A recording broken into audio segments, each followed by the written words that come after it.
Good morning. How Good is morning. everybody? What's up? Morning. Eh, Not much. Just another day in Nothing's up, paradise. Paul. Oh Nothing my is up. goodness. Yeah. Well, there's a few things Eh, that are up. I got a little But green on the all right, screen. all right. What do you guys? You think these tariffs are good for us? Yes. They haven't even kicked Yes. in yet, Paul. So this Uh, will all I'll this will all post. work.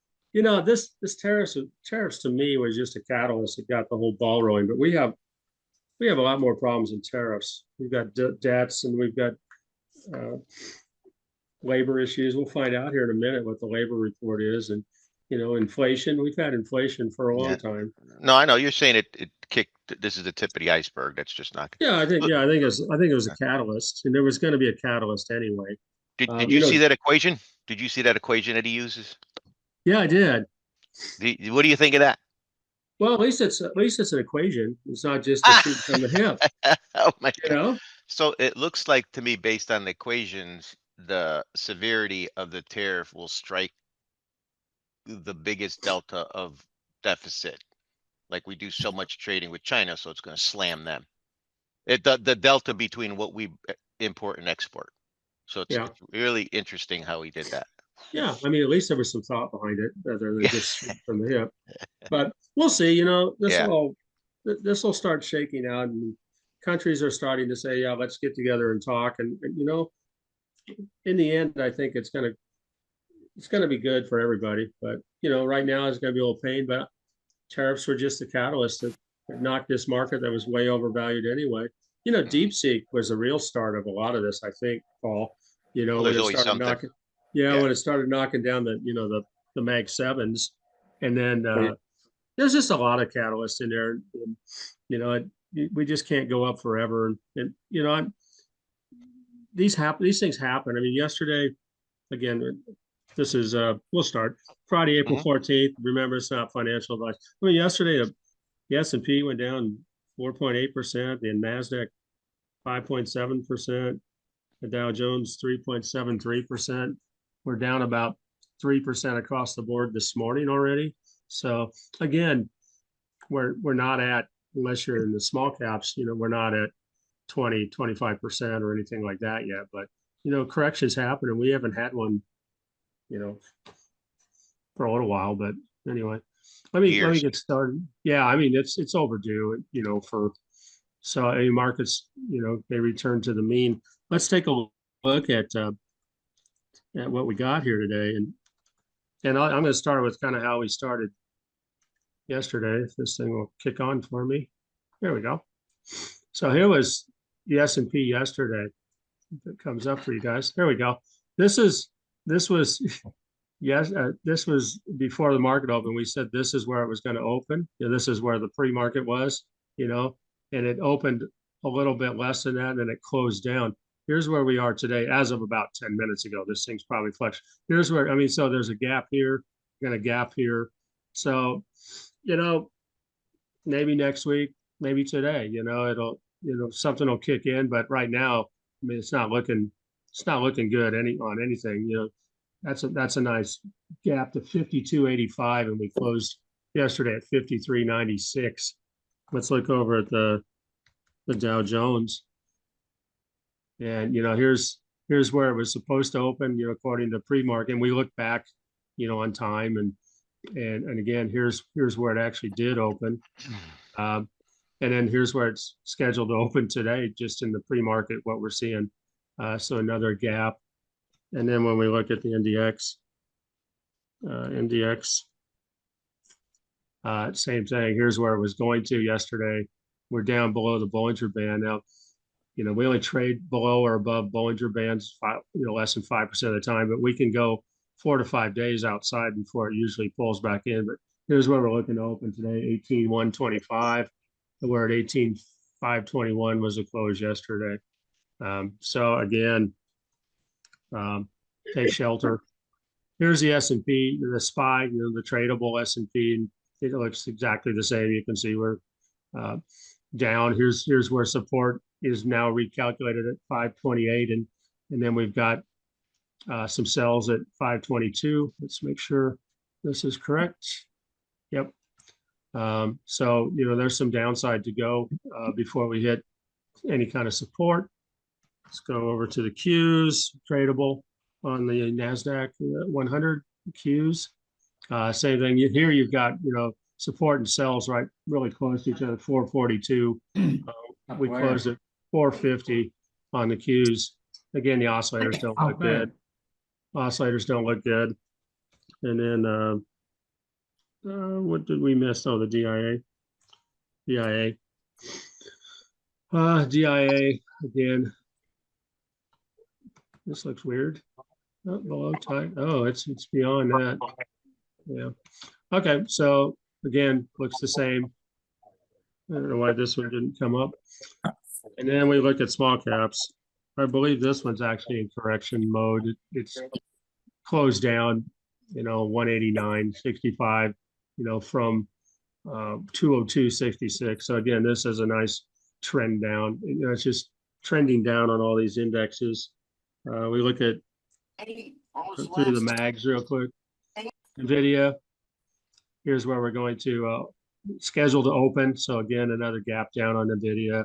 Oscillators not looking good. And with these guys being such a big part of the S&P and the Qs, these are what's helping drag it down. It's like an anchor, on the indexes. Meta's got a little support right under it, around 526, and then here's where it's going to open. So it's actually going to open beyond support if it opens like this, as predicted. Apple's way down here. I mean, this is right where you find the nibbles maybe. So, but you'll see what happens. I mean, this is just look at the gap yesterday. Okay, just from where it closed and where it opened on Apple. And Apple's going to get hit because of iPhone manufacturing in China. China I think they reciprocated with a 34% tariff last night. They announced that. Tesla, of course, Tesla has factories in China too. But Tesla was kind of interesting yesterday, just kind of sideways, and it's looking to open up a little lower at 251, closed at 267. So surprisingly, Tesla's been kind of sideways, this week, and look at the oscillators are still, the best of the mags so far. Google. Who would have thought? Again, Google's coming down. It's looking to open up at 148. It closed yesterday at 152. Microsoft. Microsoft looking to open up around 358.72. It's following its Bollinger Band, so this will take it way outside of that Bollinger Band. And yesterday it was 373. Again, we got a crossover the MACD. Microsoft was trying to hold on here a little bit, but looks like it's going to get hit, at least at open. We'll see.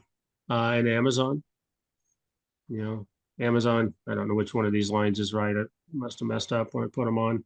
But again, it's looking down, even past initial support levels, and the oscillators aren't looking good either on Amazon. So the mags will be dragging the rest of us down like yesterday. Bitcoin, okay, my old Bitcoin. I drew this line a long time ago, this 82,000, and so far 1, 2, 3, 4, 5, 6, 7 days it's been able to hold. We'll see if it is, after today, it's showing me that there's a little resilience in Bitcoin, just like gold. So we'll see how long it lasts, see how long this party lasts. But I've seen the 9, the 20 are coming down. I'm seeing a little rollover, stochastic. So we'll see if this can hold on or not. And of course, MicroStrategy is tied into that. But MicroStrategy is still holding kind of a sideways pattern. If you go back several days, that's still above the 200. I still kind of have parallel Bollinger Bands, although we're losing the MACD, we're losing the stochastic. So we'll see what happens in Bitcoin today. Now, it's not all bad news. I mean, if you really are looking to invest. There's two places that are looking like safety where people are rolling. One's utilities, XLU. Okay, we're still above the 920, the 50. You can see we wicked right up to resistance yesterday and then popped back down on utilities. And the other one is, and we've talked about this already, XLP, which is consumer staples. Okay, it wicked up. You just got to watch your resistance levels. But within these, if we go look, Monster Beverage, this is a momentum stock. Watch for the upper resistance level to appear at some time, but it's been on a roll this week. During a bad week, we've got in the utilities world as a momentum stock, Duke Energy. Okay, again, watch for an intermediate resistance level to come up here and spoil the party, but it hasn't yet. Exelon, another momentum stock. Again, no resistance level on this yet, so be cautious. And then, and these are utilities, CenterPoint Energy. Again, so there's pockets out there where money flows, and that's a couple of them. Let's look at this was on our under 200 list this week, and it's Flowers Food, which is a staple, and I did a nice bump up. Here's where we put it on, so we're just up a little bit on that on under the 200. We also we had this one on Monday. It was Lamb Weston. They do French fries, and it's just been sideways. Okay, but we put it on the list because it was above the 9. We had the oscillators, and what did it tell us? And look what happened. It came out with earnings. That thing popped right up. So if you had gotten into that, you would have had a nice little profit on that one just because of earnings. We will continue to eat our French fries even through a recession. Absolutely. Who doesn't like French fries? ConAgra, here's another one that's done well. Resilient. This is not in any. This is United Health. Okay, this is one of the health cares, but it's come up. You got to watch the 200. That's going to provide us with some level of resistance. When we look at the watch list, we had CI on the watch list this week. We put it on right here. CI's done well. Now I would have gotten out here when it hit the intermediate resistance level, but that would have been a nice gain. And this is a bad week. So these were on the watch list. Mondelez we had on the watch list this week, sideways, but still above. Still above where we put it.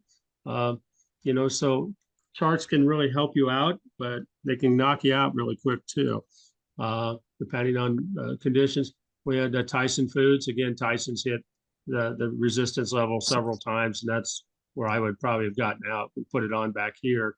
But again, it's how you trade, what your trading plan says. What else do we have? Southern Company we had on the watch list. So I'd be out of Southern Company too. Not to say it's not going to go up any further. These are really crazy markets, but again, swing trading and following my guidelines, I take my profits, and it's Friday. I don't like to trade on Friday. I don't like to hold anything over Friday, especially when I'm swing trading. Costco, I think you guys brought that up. Costco's done nicely. Okay. Paul, I think you brought that one up. And DG, this one, Dollar General. Dollar General finally crossed over the 200. Can it maintain the 200? If it gets above the 200, can maintain. A lot of times it back test it and see. But if this can maintain, you might be able to see a run on this one a little bit. Let's see where the sell orders are. Oh, sell orders are just above about 96.75. So be aware of that. So I mean, there's things out there. I could go on. One more I'll do. It's a utility. AEE, Amaron. It's above the 9, above the 50, above the 20, just kind of cruising, kind of watch. You've got resistance. You got some sell orders up here at 103.22, resistance at 104.10. So I guess, even in the bad news, you can find a penny, pick it up if you want to trade. It's highly, for me, it's risk off. It's a weekend coming up. Do you want to hold positions over the weekend? I personally don't. If I'm up on something on a Friday, I would take some of it off the table for me. But again, risk off for me. The markets are looking bad. I think Trent's going to give us the VIX, which is, oh my God, look at the VIX today. So anyway, Trent. So we talk about the volatility of markets, Holy and crap. it's presently at 38.72, up 29% since yesterday. It's been as high this morning of 45.56. That's pretty dramatic, yet it isn't as dramatic as it has been in the past when we've seen capitulation, when everybody sells and runs for the door. So what we can see with this is, one, expect a couple things: continued volatility throughout the morning.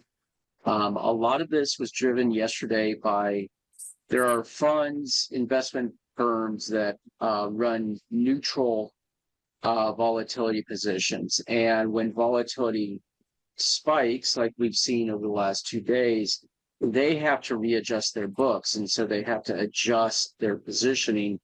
So they'll take, like yesterday, as we started seeing selling, they'll go and start shorting more and more, say, S&P 500 future contracts, which drives the S&P 500 down further, and everything that's in the S&P 500.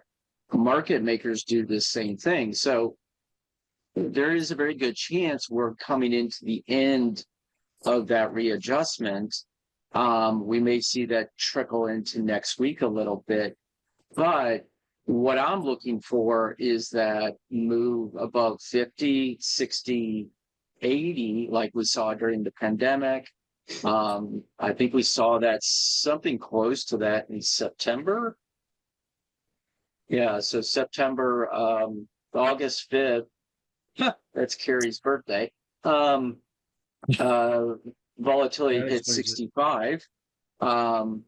So when you see that, a lot of times you can also, during stressful situations like that, you see also big entry or 1-day moves, both down, but also up. So I would not be surprised if we sometime in the next 7 days or next week, we see a V jump. And it's not because anything got better, not because of, an easing of tariff policy or anything like that. It's just a reaction of readjustment when it comes to a lot of these big neutral funds that run a neutral stance on markets. So I would not be surprised if we see a jump. As much as we've seen a fall, we see a jump over a couple of days higher, but that doesn't mean everything's getting better. The one other thing I wanted to point out today here is, let me get these people in here, where is it? The 10-year. Bear with me, folks.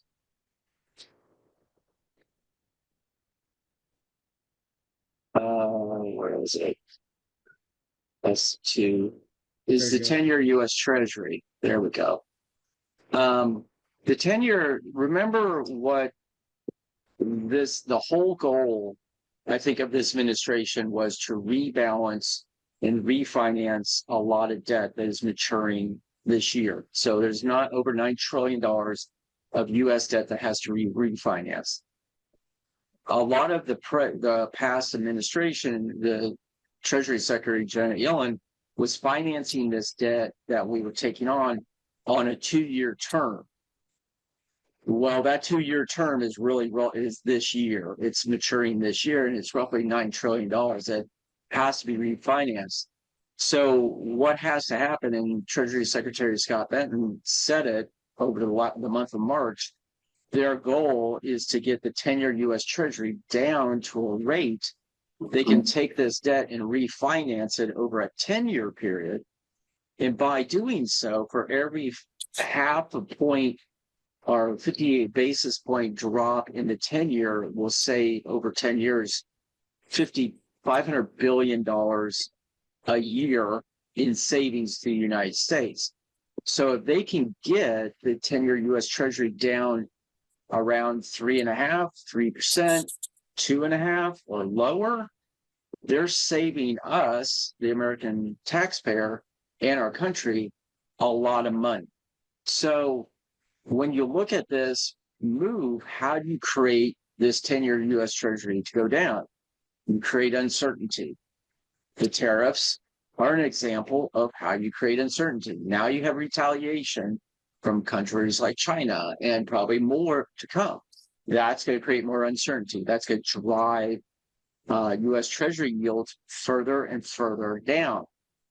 Unfortunately, it takes the equity market and pulls money out of the equity market, and that risk off moves to risk, or that risk off moves out of equities, it moves into more secure assets like US Treasuries. And if you bought, IEF, the ETF, back in, say, end of January, you've made some money. So I expect a bottom when we get the 10-year US Treasury bond down around 3%.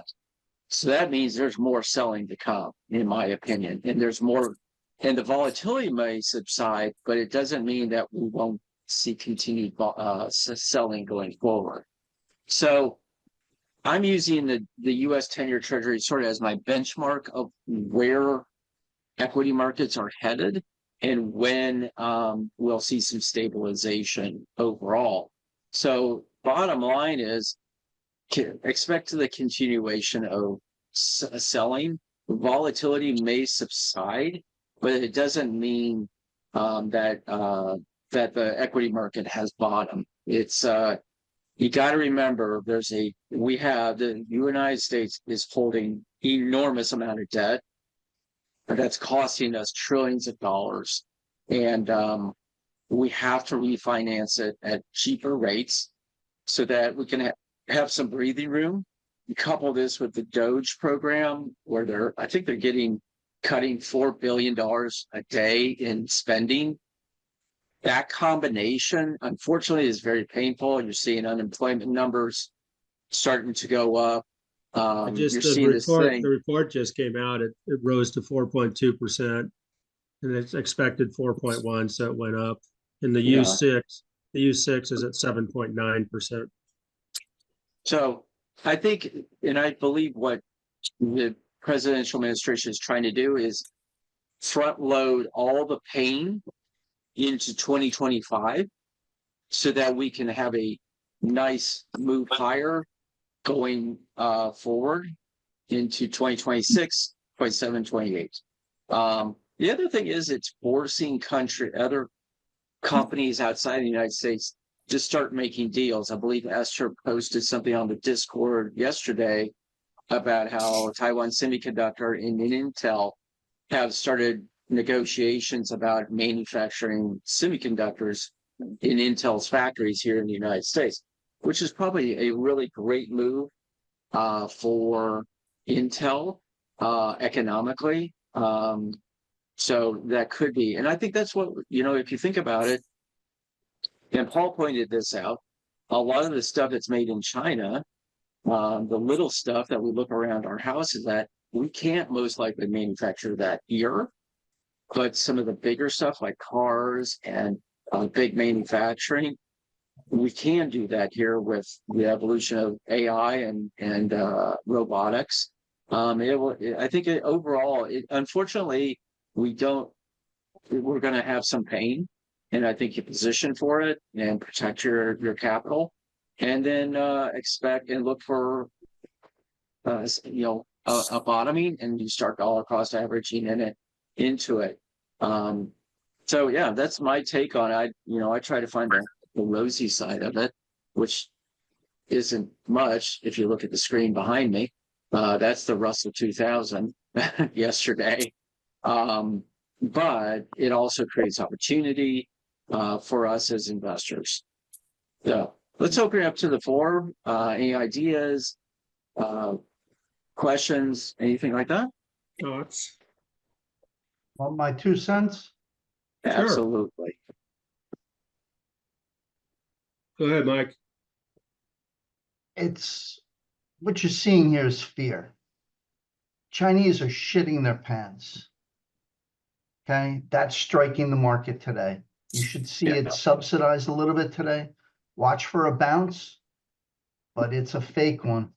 It's going down again. I'm Yeah, going what's- back to the charting that I showed you guys a couple weeks ago. This is the fifth leg. You're going to get a bounce, and then it's going to drop again. And Where this do you is think it's going all, to? Where do you think it's going to go to, Mike? I'm not sure. Let's put it this way. I didn't expect it to be this violent. And what you're seeing is a lot of margins being called, a lot of options being called.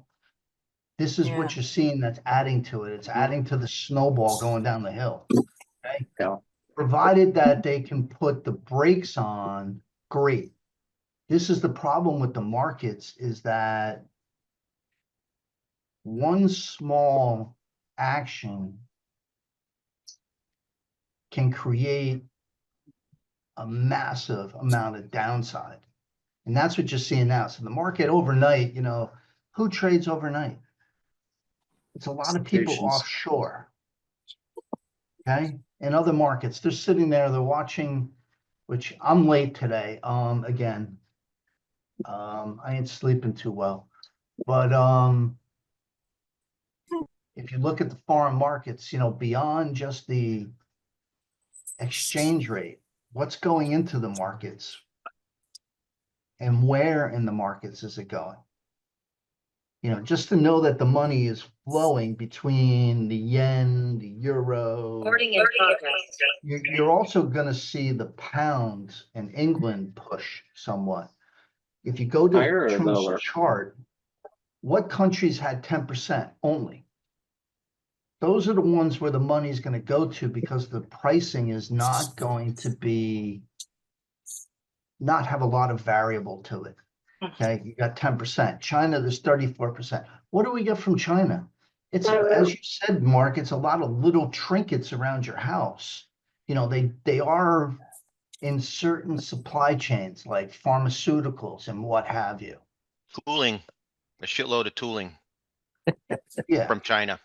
yeah. I mean, and that makes all the plastic parts, all the metal Yeah. parts. I mean, Yeah. it's a lot from China. That's what you're going to see in 3 years to buy if you buy now. Okay, you have to think ahead in this market. What you're seeing now is nothing more than the dice getting thrown. You hit craps, you take your money off the table, right? That's where you're at. This is an inflection point with the market. The market is changing. You're changing. There's too much money in stocks, chasing too few stocks. This is classic supply and demand. You don't have the demand across the broader market. You have it in the Mag 7. You're going to see a repricing. Everything is repricing now based upon the tariffs and the changing markets. And this is what Trump wants, as you were saying, Trent. Drive the money out of the equity, put it into the bonds, into the long term, you're going to get stability. What's that going to do? Well, if you look at some of the other things that he's doing, this is a position, it's a step. What's the next thing? They want to get rid of income taxes for anybody making less than 150 grand. What is that going to do to the economy? It's going to open the floodgates. Everybody's going to have between 10 and 15% more cash. You have to look beyond what's happening today. Today is nothing more than a reaction to an action. And what's the next one that you have to prepare for? If you're smart, you'd be sitting on the sides pretty much. Watch it settle, find some buys, but cover your buys in the short term. You will most likely see another drop. How severe? Who knows? This could get really fucking ugly. Excuse the Hey, French. Mike, back in March, it was reported that a very sizable put April 17th put purchase was with a strike price of 3,700 on the S&P 500 was placed, and it was gigantic.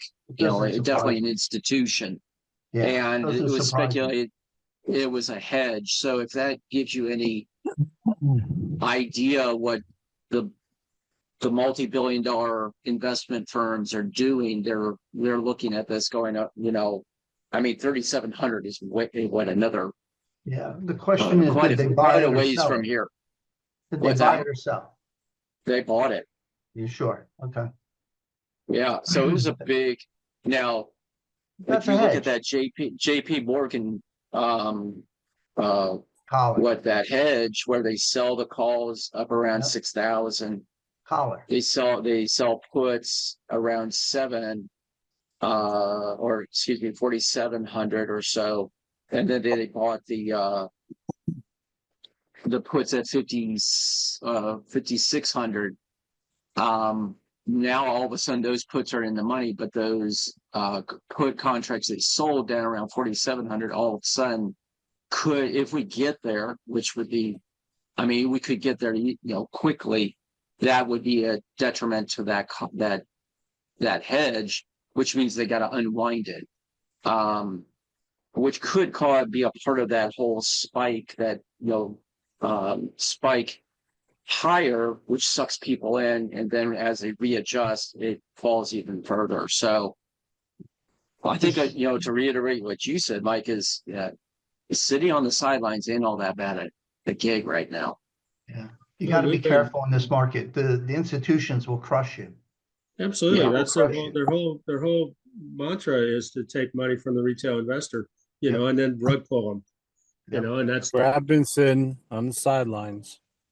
So where what I've did you been. see yesterday? Did you watch the flow yesterday? You could see how retail tried getting in and pushing the price up and pushing the price Yeah, up. And they retail got crushed yesterday. slammed. Yeah. This is what you're Did you watching. see RH? Did you see Oh my RH? God. RH. Yeah.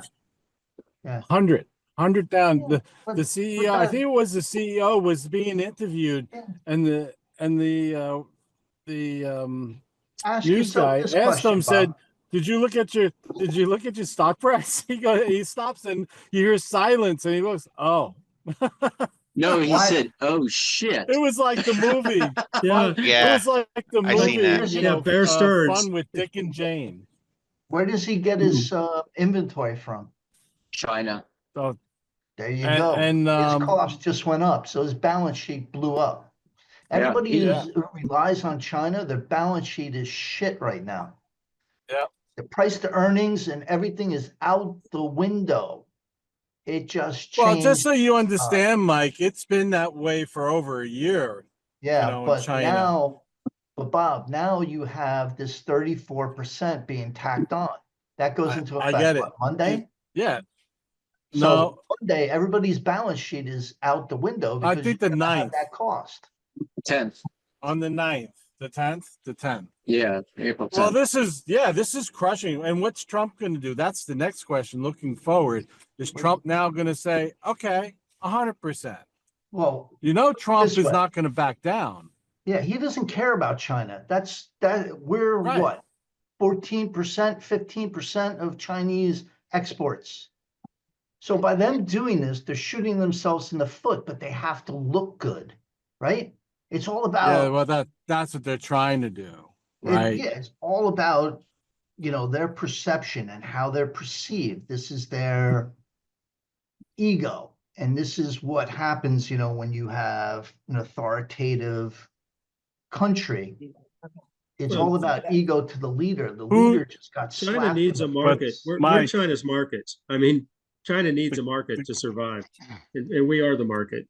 We are the market, Exactly. and who has the staying power is the question. Exactly. We Right. do. Exactly. So who's the Yeah. big losers on that chart? European Union and China. That was the targets all along. The rest of them are nothing more than window dressing. They're all minor players. Look at Australia, 10%. Look at New Zealand, 10%. Well, why? You don't get that much for them. It's more agriculture from Australia, right? What's the And they're country? not gonna choose? fight. A lot of this is Australia is window already dressing. coming to the table. Yeah, and that's the object. Get them to the table, work it out.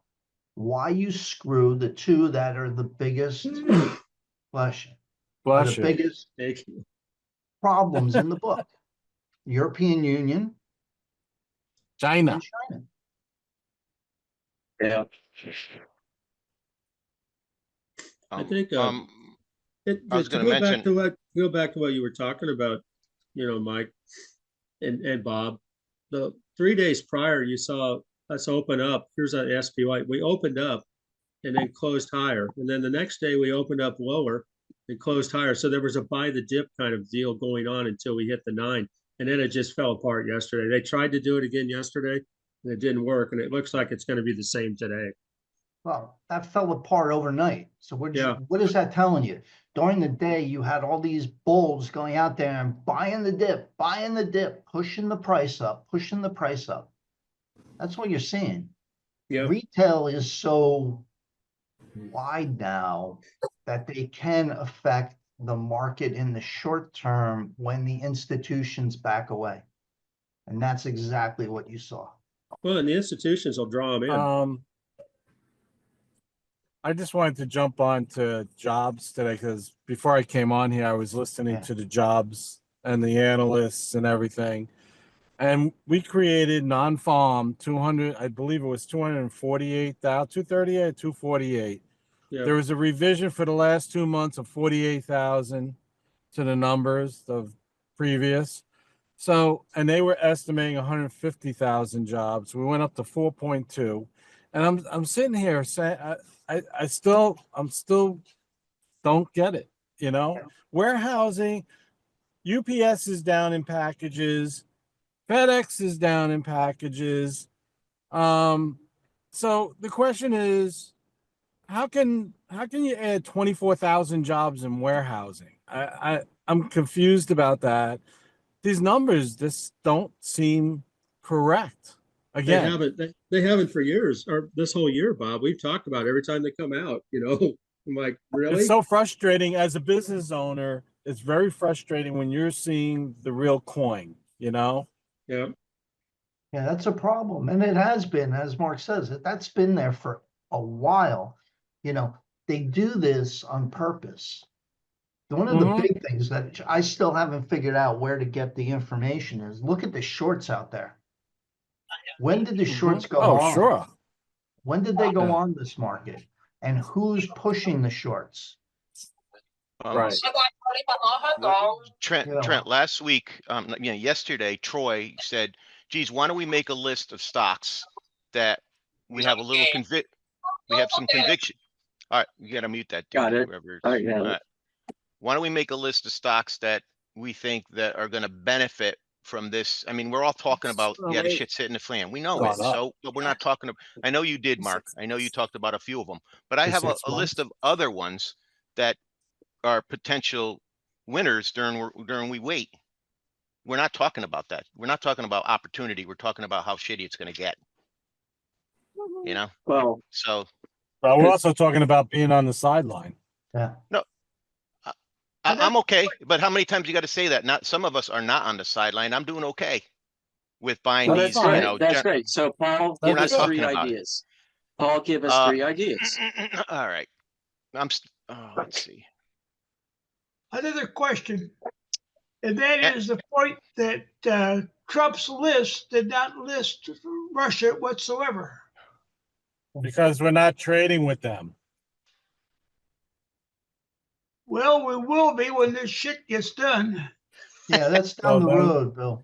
Don't worry about it. Yeah, Worry there's no about trading China with and- them or and Ukraine. MCK looks pretty good. I'm looking at it right now. McKesson. Is that McKesson's No. laboratory? Okay.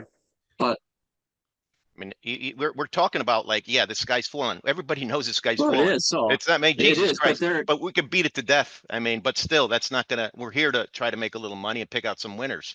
Well, We're not here to talk about how shit it's gonna get. Oh yeah, I know. Well, we're here to preserve our wealth too, And Yeah, that's and- number Well, one. And I think that, I mean, all my money's on the sidelines except for these few plays. But you know, Okay. and so's everyone else. But you know, for us to keep on beating it up is kind of frustrating. Hey, I have We're a, not I talking. have a, Your We're not approach, talking your about. approach is a lot different from our approach. Your approach is you want to be in the market all the time. Our approach is we wait and then we get into the market when we see a turn and then have big wins. There's a different approach. I would beg to differ because Mark listed, 6 stocks that he likes, that he or more. Every day we start with those winners. We don't talk Right. about. But all right. that's if you want, if that's your trade, the way you want to trade. We're all a Understood, but little bit different. This- I'm on the hey, sideline. yeah, but- Mark is on the sideline. Mike is on the sideline. But we're all hearing on the sidelines sideline for day waiting. after day. That's my point. Sideline day I'll after tell day. you, Yeah. the only thing that's helped Okay, we me got is your football is point. correct. Yeah. I got Okay. your point. All right. All right. Okay, what'd you have to say, Mr. Zoom? No, I was just trying to say that he's helped me tremendously. The only times I've ever had any wins is when I've listened to him.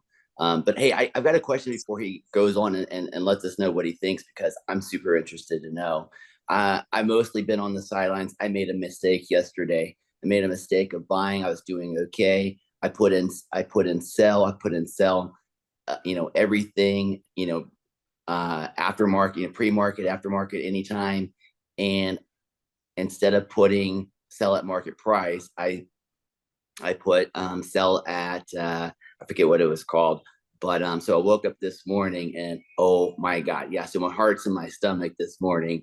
Yeah, it's about 20 grand loss, but oh my God, do I feel sick about it. You had a market, like a market order. I should have put market order. I messed up. I knew I would have, it would have been great. I would have done the right thing. I knew to sell. It's just when I woke up this morning, it wasn't a market order. It was. But that's exactly my point, and the point that you can't stay in this market. No. You wake up in the morning, you can't control what happens before the bell opens. When you wake up in the morning, everybody else is traded already. Just And to that's why, soothe you. that's why I don't hold over the weekend if I do Those have. things Exactly. Those things happen to everybody. The You make a bottom line, mistake, man. the bottom There's line a is lot that of variables. you got emotional. That's okay. You recognize you get emotional. We all get emotional, but it's to manage the emotion. That's what got you. You got scared. It happens. Nah, I don't buy he- that, Paul. no, I he did. totally disagree with you. You can't get he got emotional, dude. I'm not saying he did. No, he made a bad mistake, right? I mean, you got to own that. You made the mistake and he's owning it. The bottom line is you're saying that he got emotional. It's all emotional at the end of the day. That's the problem with people trading, that they don't get rid of the emotions. They think, it's going to the moon, and that's how they get you in. That's why the sucker bet. That's why I always say have a trading guidelines or plan, because it takes your emotion out of it. So I think we want to help them. Yeah, I gauge everything against my trading plan. If it doesn't meet my trading plan, and there's that part in you, Paul, that it's like, my trading plan looks like this, and I'm going to go and do it anyway. And that's when you get in trouble. I'm sorry. Your name was Troy. Who's the guy? I'm sorry. Hey, this is Troy. I'm sorry, I'm driving, but no, the other gentleman. What's the other gentleman's name? Yeah. So my name is Philip. So it says Zoom user. I'm going to fix that today. I don't know how to fix it, but I'm going to figure out how to fix that. So my name is Philip. Yeah. What I recommend is you have no recommendations. I'm not recommending. Suggestions. My thoughts. If it was me, I would take stock by stock. You have to look at each stock by stock and see where they are, and then figure out your game plan. I mean, to sell just at opening bell may not be the smartest thing. You have to take them one by one. Really quick, I will say this: the stocks that I buy, I only buy stocks that do have extremely high fundamentals that have been rated as strong buys by everybody prior to all the sickness that's happened right now. Stocks that, hey, if I held on to them for year after year after year, I know that I would do really well. This is what I wanted in the long term. I certainly don't go after stocks that I'm scared of. But I also wanted to take advantage of the swing backwards. And we haven't hit bottom yet. Where is bottom? Who knows? We're past the 200 mark. There is no other mark. What are the mark?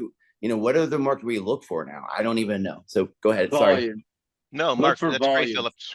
Good, Philip. Look for Matt when you see massive volume on the top, at the top of the range, or at the bottom of the range, when you see massive selling, that is one of many indicators that can give you insight to saying, okay, maybe we're close to a bottoming.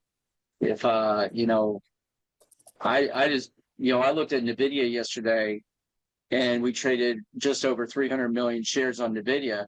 On DeepSeek Monday, it traded over 800 million shares. So when I look at a bottoming in NVIDIA, I don't think we're anywhere near it, because the volume isn't, there's no panic selling it yet. It's just systematic selling. And that's So what systematic funds do. So most I've of what always I said- have bought is NVIDIA, by the way. Yeah. Yeah, well. Yeah. Do yourself a favor, put in stop orders on the stuff. When you look at something, you say, okay, I'm buying it at $10. How much can I lose? Generally speaking, day traders use 2 standard deviations up, 1 standard deviation down. You set your stop at the 1 deviation down, you walk away. You cover your downside. If it runs, you can take your stop off and let it run.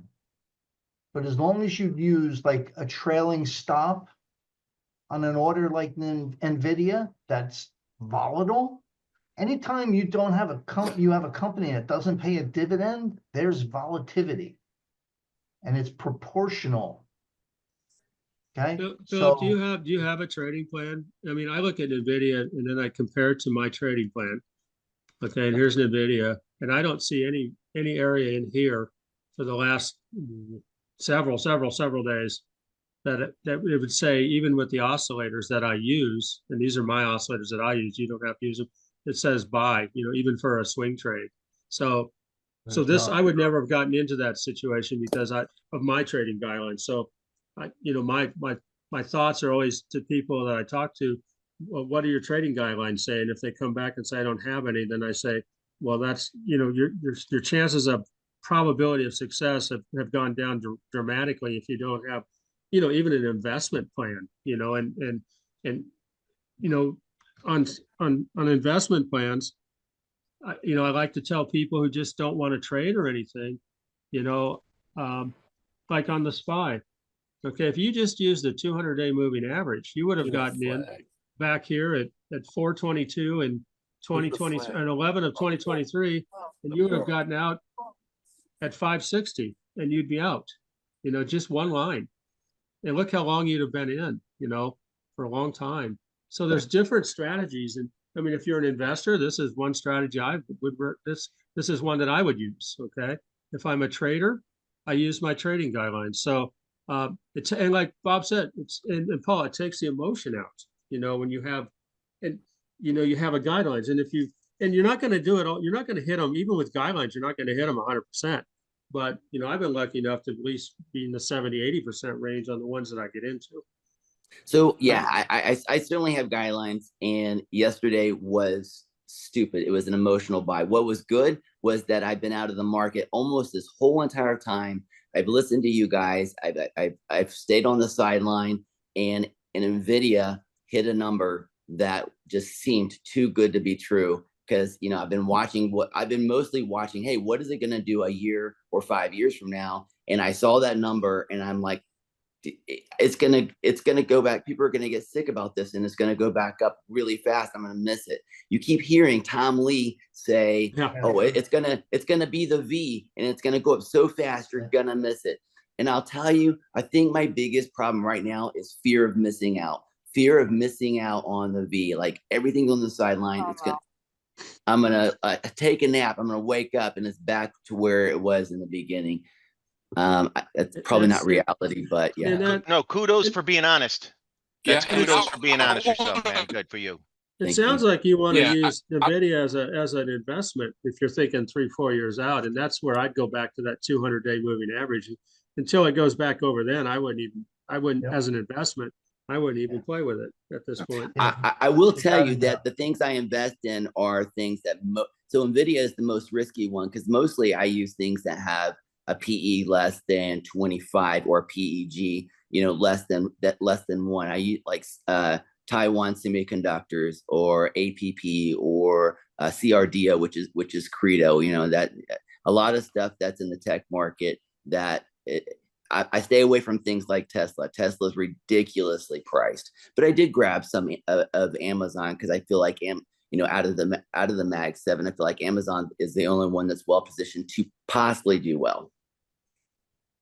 And see, I'm a technical trader, so I look at, if I use technicals on my investments too. And again, I go back to the 200. If something hits the 200 and goes below, I'm out, and that's the easiest way as an investor long term. Sounds to me like, Philip, you're kind of between trading and investing, and you have the same strategy for Yes. both, and you're kind of trying to figure that out. I am. Yeah, sorry. Okay. Yeah. Yeah, no Well, problem. okay, so Everybody goes through that.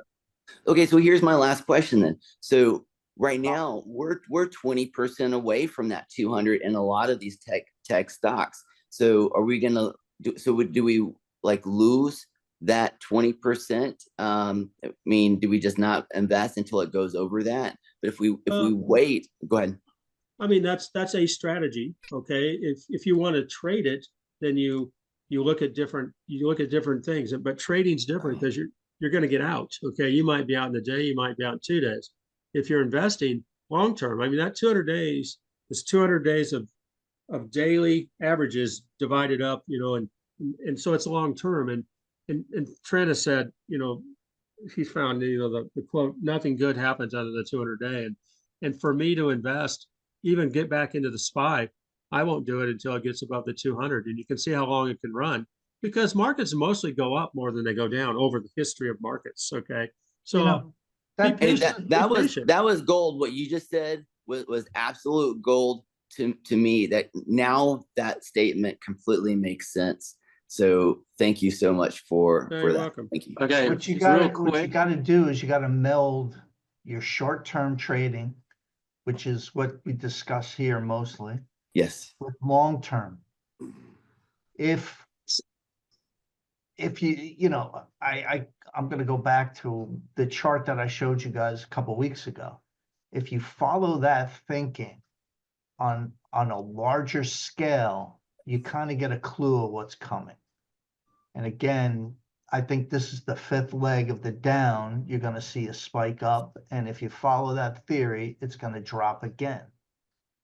So you need to be in tune with the longer term trend and meld it to your short term. How does the two fit? And you have to divide the two out. You can't confuse them. And that's a big problem I had. I was getting too confused with the micro and the macro. Yeah. They have to be separate. It's like supply and demand. Never talk about supply when you're speaking of demand. Never say anything about supply when speaking of demand. You just cloud the situation. So you have to delineate between the two. And until you clear that in your mind that there are two trends and that they interact. Oh, shit. Until you get that and see it yourself and have that epiphany, you're going to stumble over your feet constantly. Okay. And I speak from experience. Well said.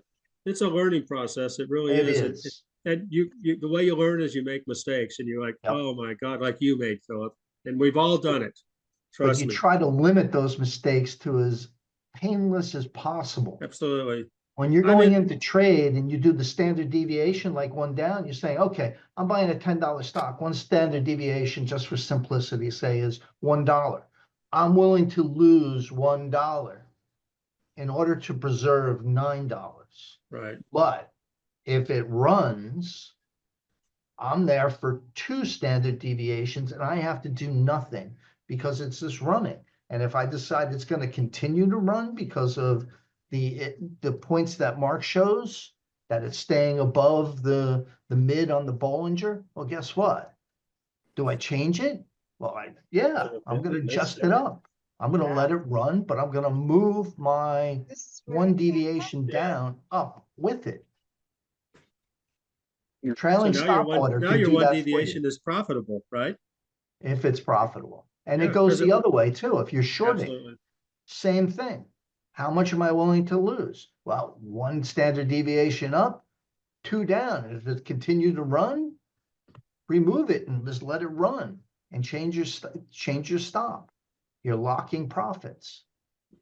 That's how you do it. Don't overload on one stock, especially in the tech sector. Yeah. Your risk is through the roof. And as anybody who's sitting long over the past couple of days, they're bleeding today. And if the market continues like this in the morning, they're going to bleed more.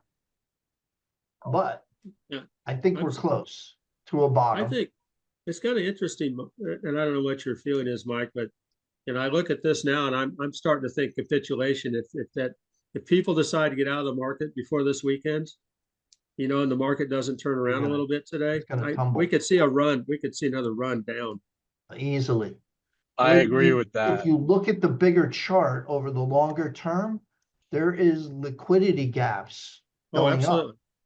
And that's, this market has the potential to drop down into like 5,000 range and on the S&P, which is 500 on the spot. Honestly, if you look at a weekly chart of the S&P, and you're looking at weekly, so longer term, bigger picture, 4690 is the 200-week moving average.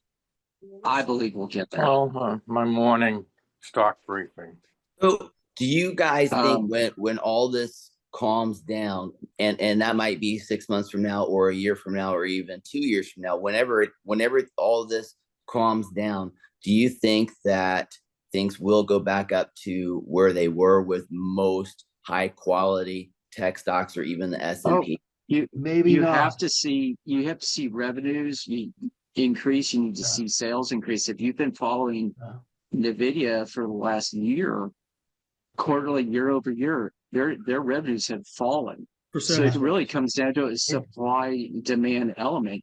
The question is, this whole hype of AI and is a lot of it's been pumped up, and now you're seeing companies like Microsoft back off with, hey, we're not going to build as many data centers as we thought we would at this point because of supply demand. We saw this during the housing boom and bust. We saw this during the .com boom and bust.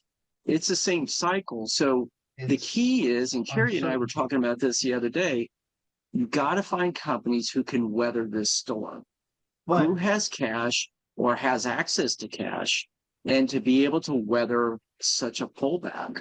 And if you can do that, that's what we should be talking about. Those are the companies you should be looking for. You have to look forward. They're a leader. What's changing in the overall economy? That's the thing you have to keep an eye on. Your Mag 7s are dying. Definitely. Okay? I don't think they're dying. I think their stocks are creating crush, but the companies are not dying. Yeah, they're not dying. Paul, we're talking you're seeing a massive shift in the economy. Yeah, but you said the Mag 7s are dying. The Mag 7s are not dying. They are. NVIDIA's down 25% year to date. I think stock prices are. Exactly. The stock price. Yeah, that's stock prices, but the companies themselves are phenomenal. Yeah, the stock prices are getting slammed. Okay. Overbought. We got 2 more minutes. I got to wrap this up. So final words. I think you can find some areas out there. We talk about stocks, and we monitor a few that are going up. And what's the key of the ones that are going up? They're the ones that don't have any ties to the outside as far as tariffs. Okay, they're food companies, they're utilities. Okay, that are here. People need utilities. People need food. So those are the ones that I'm seeing. That if you're going to invest or you're going to trade, that's probably where you're going to go.